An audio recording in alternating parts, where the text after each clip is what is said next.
గుంత పొంగనాలు. ఇవి దోస పిండి కానీ ఇడ్లీ పిండి కానీ ఉంటే 10 నిమిషాల్లో చేసుకోవచ్చు.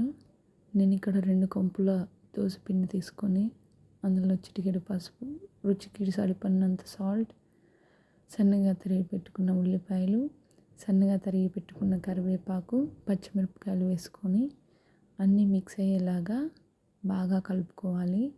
ఇలా కలుపుకున్న తర్వాత జీలకర్ర వేసుకొని సాల్ట్ కరిగేంత వరకు కలుపుకొని ఇదే పిండిలో తురిమి పెట్టుకున్న క్యారెట్ని వేసుకొని కలుపుకోవాలి. తర్వాత గుంత పొంగనాల పెన్నం పెట్టుకొని అందులో లైట్గా ఆయిల్ వేసుకొని ఏదైతే మిశ్రమం ఉందో అది ఇలా వేసేసుకొని మూత పెట్టేసుకొని 2 మినిట్స్ కుక్ చేసుకోవాలి.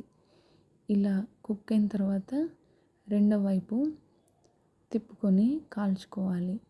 ఇవి క్రిస్పీగా రావాలనుకుంటే దోస పిండిలోనే ఒక 2 స్పూన్ల ఇడ్లీ పిండి వేసుకోవచ్చు, లేదా ఇడ్లీ రవ్వ ఉంటే కూడా వేసుకొని చేసుకోవచ్చు.